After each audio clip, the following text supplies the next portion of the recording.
Venezuela के कैनाइमा national park में स्थित एंजल फॉल्स दुनिया का सबसे ऊंचा झरना है, जिसकी ऊंचाई 979 मीटर 3212 फीट है। झरने का नाम जिमी एंजल के नाम पर रखा गया है, जो एक अमेरिकी एविएटर है जिसने 1933 में फॉल्स की खोज की थी। सदियों से इस क्षेत्र में रहने वाले स्वदेशी पैमोन लोग फॉल्स को केरेपाकुपाई मेरू कहते हैं, जिसका अर्थ है सबसे गहरी जगह का झरना। एंजल फॉल्स ऑनटेपुई पर्वत श्रृंखला का हिस्सा है, जो दुनिया के सबसे बड़े टेबल टॉप पहाड़ों में से एक है। झरने को रियो केरेपाकुपाई द्वारा खिलाया जाता है, जो पहाड़ की चोटी से नीचे बहती है। एंजल फॉल्स की यात्रा करने का सबसे अच्छा समय बारिश के मौसम के दौरान मई से नवंबर तक है, जब गिरावट उनके सबसे शानदार स्थान पर है। फॉल्स पार्क के एक दूरदराज के क्षेत्र में स्थित हैं और केवल विमान द्वारा या जंगल के माध्यम से कई दिनों की वृद्धि से पहुंचा जा सकता है। एंजल फॉल्स के आसपास का क्षेत्र विभिन्न प्रकार के वनस्पतियों और जीवों का घर है, जिनमें बंदर, तोते और ऑर्किड शामिल हैं। आगंतुक गिरने के करीब से देखने के लिए नदी की सवारी कर सकते हैं, लेकिन झरने से धुंध काफी भारी हो सकती है और इसे देखना मुश्किल हो सकता है। फॉल्स को डिज्नी फिल्म अप में चित्रित किया गया था, जहां उन्हें पैराडाइज फॉल्स के रूप में जाना जाता था। आसपास का क्षेत्र भी अन्य झरनों का घर है, जैसे कि साल्टो कावी और साल्टो अपोंगुआओ। फॉल्स वेनेजुएला के ग्रैंड सबाना क्षेत्र में स्थित हैं, जो अपने आश्चर्यजनक परिदृश्य और अद्वितीय रॉक संरचनाओं के लिए जाना जाता है। एंजल फॉल्स के आसपास का क्षेत्र साहसिक चाहने वालों के साथ भी लोकप्रिय है, जो जंगल को बढ़ाने, चढ़ने और तलाशने के लिए आते हैं।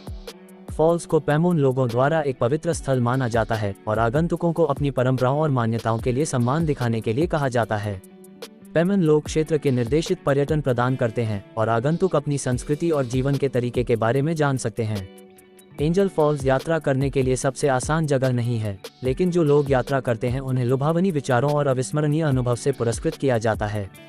फॉल्स कई चित्रों, तस्वीरों और कला के अन्य कार्यों का विषय रहा है। फॉल्स को सर आर्थर कॉनन डॉयल के उपन्यास द लॉस्ट वर्ल्ड में भी चित्रित किया गया था। एंजल फॉल्स के आसपास का क्षेत्र विशाल ऊदबिलाव और जगुआर सहित कई दुर्लभ और लुप्तप्राय प्रजातियों का घर है। फॉल्स घने जंगल से घिरे हुए हैं, जो विभिन्न प्रकार के उष्णकटिबंधीय पक्षियों का घर है, जिसमें टोकन और मैकॉ शामिल हैं। एंजल फॉल्स के आगंतुकों को इको टूरिज्म गतिविधियों में भाग लेने के लिए प्रोत्साहित किया जाता है, जैसे पक्षी देखना और जंगल हिक्स। फॉल्स को आधिकारिक तौर पर 1994 में यूनेस्को की विश्व धरोहर स्थल के रूप में मान्यता दी गई थी। एंजल फॉल्स का पानी इतना शुद्ध है कि इसे हीलिंग गुण कहा जाता है। फॉल्स रॉक पर्वतारोहियों के साथ भी लोकप्रिय हैं, जो फॉल्स के आसपास चट्टानों को स्केल करने के लिए आते हैं। एंजल फॉल्स वेनेजुएला के सबसे लोकप्रिय पर्यटक आकर्षणों में से एक है और दुनिया भर के आगंतुकों को आकर्षित करता है। फॉल्स कई सफल बेस जंप की साइट रही है, जिसमें पैराशूट के साथ फॉल्स के शीर्ष से कूदना शामिल है।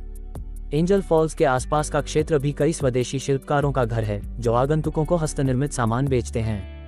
गिरने को सुबह में सबसे अच्छा देखा जाता है, जब सूरज उन पर सीधे चमकता है और धुंध में इंद्रधनुष बनाता है। फॉल्स को पहली बार अमेरिकी खोजकर्ताओं की एक टीम द्वारा मापा गया था,